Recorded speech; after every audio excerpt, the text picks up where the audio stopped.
Nora Jasmine വഴക്ക്. Nora ജാസ്മിനെക്കുറിച്ചും Jasmine നോറയെക്കുറിച്ചും ഇവരങ്ങോട്ടും ഇങ്ങോട്ടും ഒക്കെ പറയാറുള്ളതാണ്.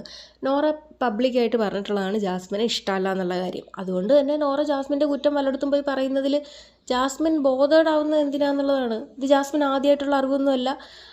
ഇതിപ്പോൾ നീ അവിടെ പോയി എൻ്റെ കുറ്റം പറഞ്ഞില്ലേ, ഇവിടെ പോയി എൻ്റെ കുറ്റം പറഞ്ഞില്ലേ എന്നുള്ള ഇത് ഭയങ്കര ഓവറായിരുന്നു ഇന്നലെ കാണിച്ചത്. പിന്നെ കുറ്റം പറയുന്നതല്ല ശരിക്കും പ്രശ്നം ജാസ്മിൻ്റെ. നോറ പുറത്തെ കാര്യങ്ങൾ സംസാരിക്കാൻ തുടങ്ങി എന്നുള്ളതാണ്. അത് ജാസ്മിൻ എപ്പോഴോ കേട്ടിട്ടുണ്ടാവും. അതിനുശേഷമാണ് ഈ പ്രശ്നം തുടങ്ങിയത്. ജിൻഡോയും ഇതേ കാര്യം പറഞ്ഞിരുന്നു, ഇവർ പുറത്തുനിന്ന് പ്ലാൻ ചെയ്തു വന്നതാണെന്ന്. അതിനുശേഷം ജിൻഡോ ആയിട്ടൊരു ഡയറക്റ്റ് ഫൈറ്റും ജാസ്മിനും റസ്മിനും ഒക്കെ തുടങ്ങിയിട്ടുണ്ടായിരുന്നു. ഇന്നലെ നോറേൻ്റെ പെർഫോമൻസ് കണ്ടപ്പോഴും ഇതിനെ എങ്ങനെയെങ്കിലും ഒന്ന് ഇറക്കി വിട് ബിഗ് ബോസ് എന്ന് പറയാനാണ് എനിക്കും തോന്നിയത്.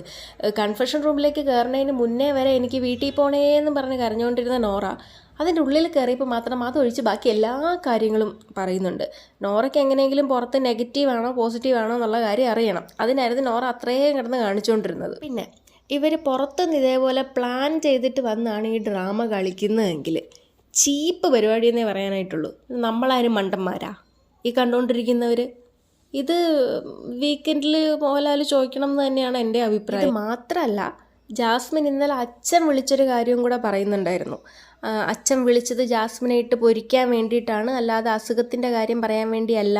ഈ രണ്ട് കാര്യത്തിൽ ഒരു ക്ലാരിറ്റി വരുത്തിയില്ലെങ്കിലുണ്ടല്ലോ, ഇതേപോലെ പുറത്തുനിന്ന് വന്ന് പ്ലാൻ ചെയ്ത് ഡ്രാമ കാണിക്കാനാണോ സമൂഹത്തിൻ്റെ പരിച്ഛേദമെന്നും പറഞ്ഞുകൊണ്ട് നമ്മളെ മണ്ടന്മാരാക്കുന്നത്? ഇത് കണ്ടുകൊണ്ടിരിക്കുന്നവരപ്പോൾ ആരായി?